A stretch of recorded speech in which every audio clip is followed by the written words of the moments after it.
네, 샬롬 샬롬 한번 인사하겠습니다. 시작. 샬롬 샬롬 잘 오셨습니다. 이렇게 인사할까요? 구원받았음에 감사합니다. 시작. 구원받았음에 감사합니다. 그리고 한 번 더 인사하겠습니다. 말씀의 은혜 많이 받읍시다. 시작. 말씀의 은혜 많이 받읍시다. 아멘. 여러분, 구원이 무슨 뜻일까요? 구원. 우리가 잘 알고 있는 구원은 물에 빠진 사람을 건져주는 게 구원이다. 그렇게 알고 있긴 한데요. 이 구원은요, 여러분 한자어로 표현하면 건질 구자에 도울 원자를 씁니다. 사전적인 의미로 제가 말씀을 드린다면 어려움이나 위험에서 벗어나도록 돕거나 구하다라는 뜻을 가지고 있고요. 종교적인 의미로 본다면 죄악과 고통 그리고 죽음 등의 궁지에서 건져내다라는 의미가 있습니다. 여러분, 구원이라는 이 단어는요, 하나님 그리고 예수님, 그리스도, 성령, 은혜, 말씀 등과 같이 기독교에서 가장 많이 사용되어지는 단어 중에 하나가 바로 이 구원이라는 단어입니다. 그런데 여러분 잘 생각해 보면요, 구원에는 두 가지 의미를 포함합니다.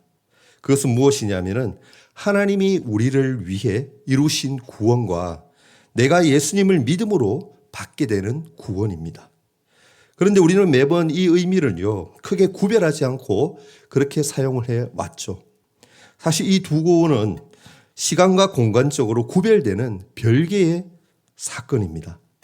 구원의 의미 가운데 먼저 말씀드린 하나님이 우리를 위해서 이루신 구원이다라는 것은요, 2000년 전에 유대 땅에서 실제로 있었던 그러한 사건이고 객관적인 구원입니다. 여기서 객관적이다라는 이 말은요, 무슨 뜻이냐면은 불변의 역사적 사실로서 실제로 있었던 그러한 일로 주관적 요소에 의해서 절대로 달라지지 않는다라는 사실을 말합니다. 그러니까 뭡니까? 그리스도가 성육신하셔서 십자가에 또한 죽으시고 부활하심으로 이루신 구원의 완성이 되는 사역이다라는 것이죠. 이렇게 그리스도께서 완성하신 구원은요, 그 사건 자체가 구속 역사이고 또한 성경의 계시로 기록되어져 있죠. 이것을 신학적으로는요, 기독론이라는 곳에서 그렇게 다룹니다. 쉽게 말해서 이 첫 번째 구원은 예수님의 구원 사역이다라는 것입니다. 예수님이 우리의 죄를 사해 주시기 위해서 이 땅에 오셨고 십자가에 못 박혀서 또한 죽으셨고 다시 살아나신 예수님이 하신 그러한 구원 사역이다라는 것이죠.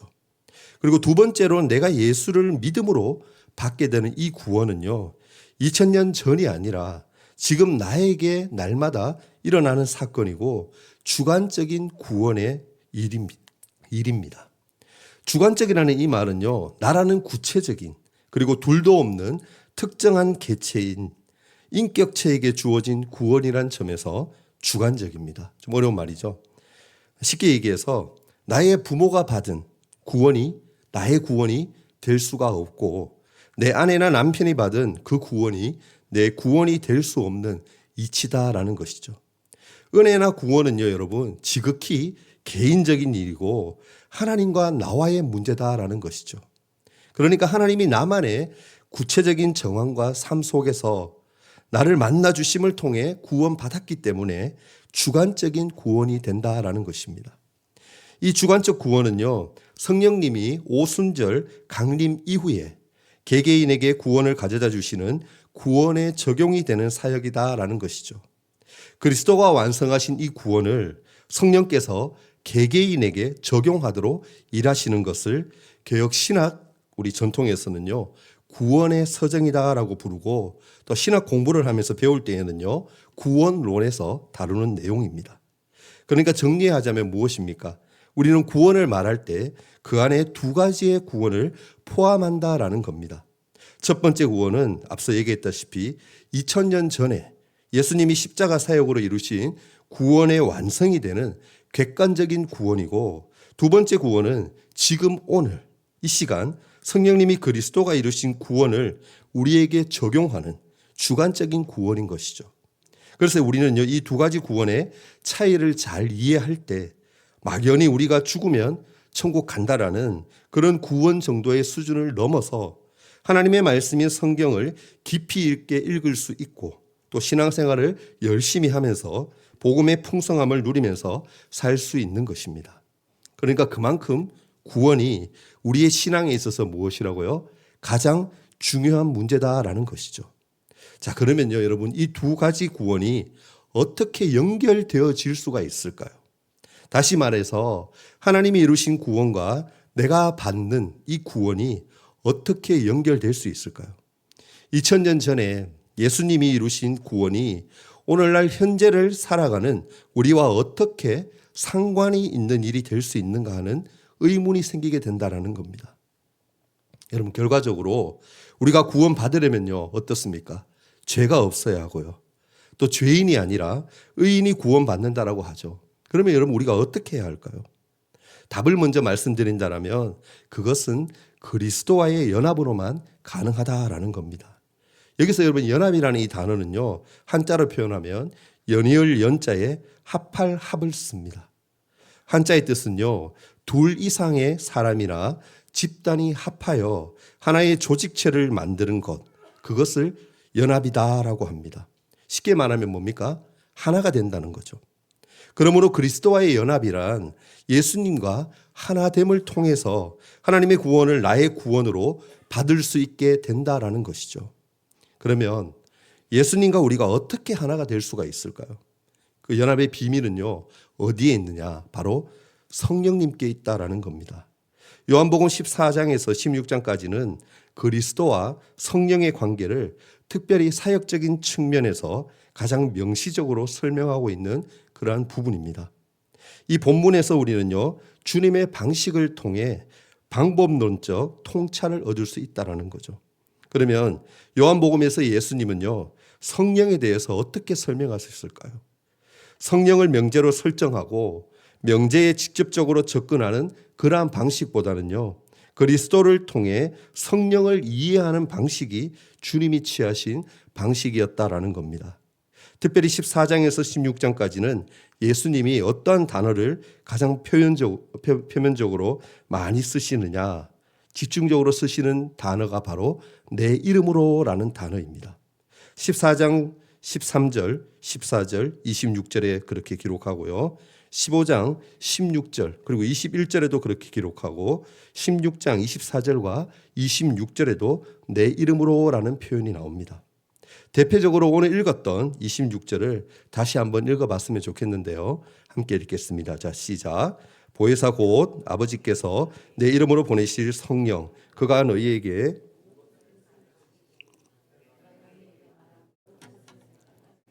아멘.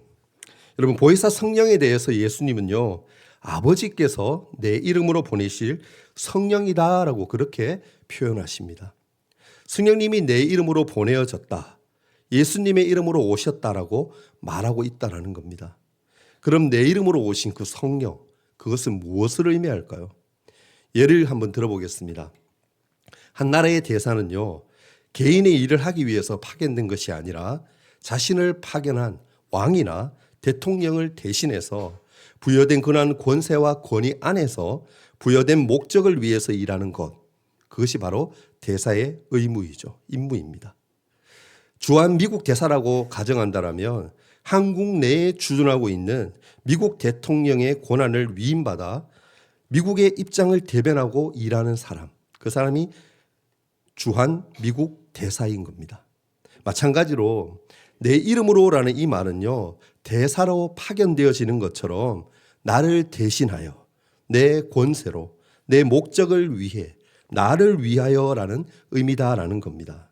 그러니까 여러분, 풀이하면은 성령님은 누구를 대신해서요? 예수님을 대신해서, 그리고 예수님의 권세로, 그리고 예수님의 그 목적을 위해서, 그리고 예수님을 위하여 보내어졌고 오셨다라는 것입니다. 여러분, 믿으십니까? 아멘. 그렇게 오셔서 성령님이 하시는 일이 무엇이라고 우리에게 말하고 있나요? 26절 하반부에 보면 그가 너희에게 모든 것을 가르치고 내가 너희에게 말한 모든 것을 생각나게 하겠다라고 말합니다. 여기서 그는 누구를 얘기할까요? 바로 성령님이죠. 그리고 너희는 누구입니까? 제자들을 얘기하죠. 그러니까 성령님이 제자들에게 모든 것을 가르쳐 주시고 예수님의 제자들에게 말한 모든 것을 생각나게 한다라는 성령의 사역을 말씀하고 있다라는 겁니다.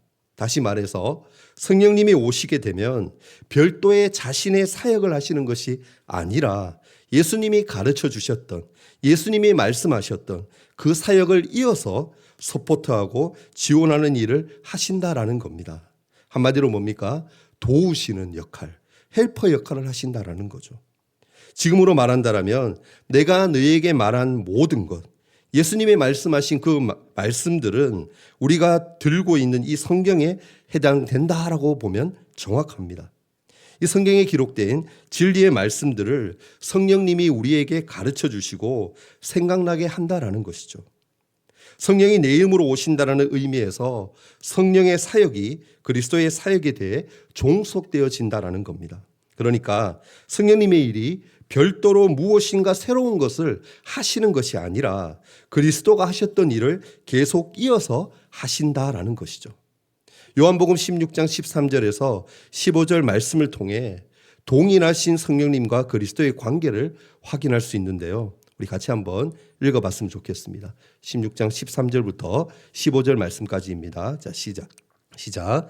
그러나 진리의 성령이 오시면 그가 너희를 모든 진리 가운데로 인도하시리니 그가 스스로 말하지 않고 오직 들은 것을 말하며 장래의 일을 너희에게 알리시리라. 그가 내 영광을 나타내리니 내 것을 가지고 너희에게 알리시겠습니다. 무릇 아버지께 있는 것은 다 내 것이라. 그러므로 내가 말하기를 그가 내 것을 가지고 너희에게 알리시리라 하였노라. 아멘. 방금 읽은 여러분 13절 상반절에 보면요. 진리의 성령이 오시면 그가 너희를 모든 진리 가운데로 인도한다라고 되어 있는데 여기서 여러분 진리는 누구를 말할까요? 요한복음 14장 6절 말씀을 보면 여러분 잘 아시는 말씀이죠. 외우는 분들도 많을 텐데요. 예수께서 이르시되 내가 곧 길이요 진리요 생명이니 나로 말미암지 않고는 아버지께로 올 자가 없느니라 라고 그렇게 얘기하죠. 쉽게 얘기해서 뭡니까? 예수님이 길이요 진리요 생명이다라는 것이죠. 그러니까 그 진리의 신, 그 예수님께로 진리의 성령님이 인도하신다라는 것입니다. 그리고 13절 하반절에 보면요. 그가 스스로 말하지 않고 오직 들은 것을 말하며 장래의 일을 너희에게 알린다라고 그렇게 기록합니다. 그러니까 성령님이 스스로 말하지 않고 오직 들은 것, 그것만을 말하고 장래의 일을 알려주실 것이다라고 하고 있다라는 겁니다. 성령님께서 오셔서 하시는 사역이 스스로의 주도권을 갖고 또 자신의 목적과 계획대로 말하고 그렇게 행하는 것이 결코 아니라 오직 그에게 들려진 것, 부여되어진 것, 위탁된 것을 한다라는 것만으로 한정되고 있다라는 겁니다. 그러니까 예수님께서 하시고자 하시는 것을 성령님이 대신한다라는 것이죠. 또 14절을 보면요. 그가 내 영광을 나타내리니 내 것을 가지고 너희에게 알리시겠습니다 라고 합니다. 그러니까 성령님이 자신의 영광을, 예수님의 영광을 나타내리니 예수님의 것을 가지고 너희에게 알리시겠다. 성령님이 예수님의 영광을 나타내시고 예수님의 것으로 제자들과 우리에게 알리신다라고 말씀하고 있다라는 겁니다. 이어서 15절에도 한정적인 의미는 계속되죠. 무릇 아버지께 있는 것은 다 내 것이라. 그러므로 내가 말하기를 그가 내 것을 가지고 너희에게 알리시리라 하였노라 라고 합니다. 여러분 아버지께 있는 것이 다 누구의 것이다라고 얘기하나요? 다 예수님의 것이다라고 얘기하죠. 그러니까 예수님의 것을 가지고 하나님의 백성들에게 알리신다라고 말씀하는 것을 볼 수가 있습니다. 우리가 여러분 방금까지 읽었던 이 본문이 말하고 있는 내용이 무엇입니까? 예수님은 성령님이 하실 일을 일관되게 그리스도가 하신 그러한 사역, 특별히 그분의 구속 사역을 통해 설명하고 있다라는 것이죠. 성령의 사역이 그리스도의 사역을 지지하는 관계로 그리스도가 하신 일을 이어서 하시는 것을 볼 수가 있는 겁니다.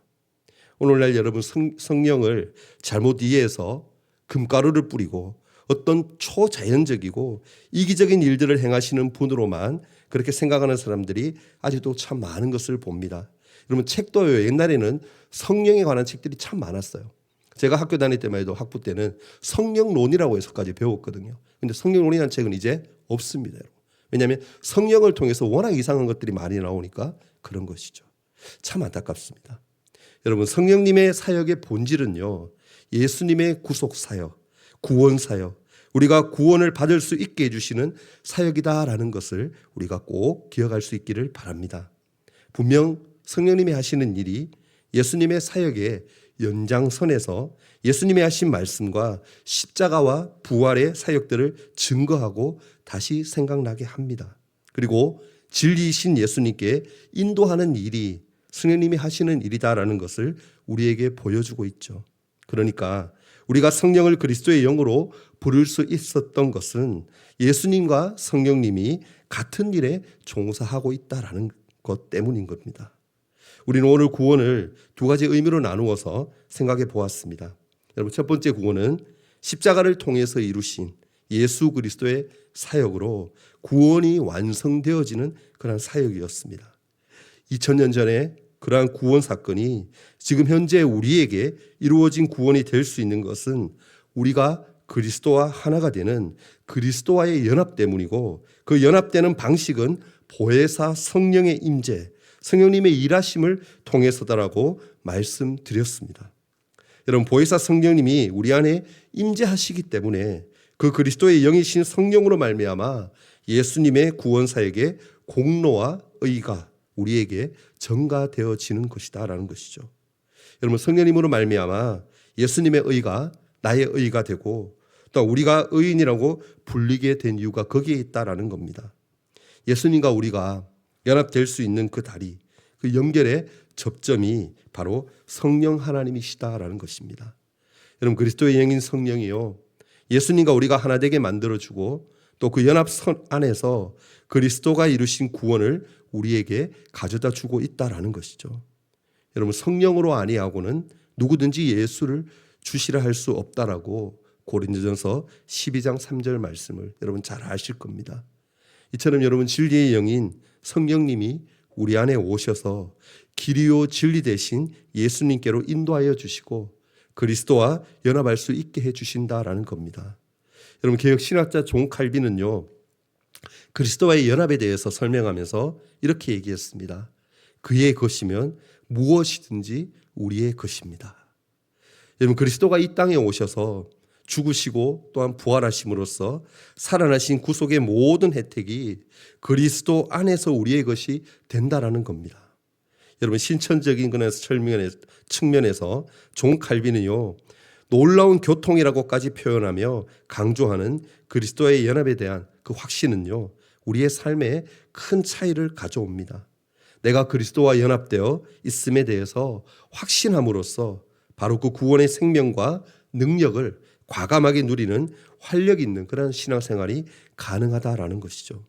여러분, 이제 말씀을 마무리할까 합니다.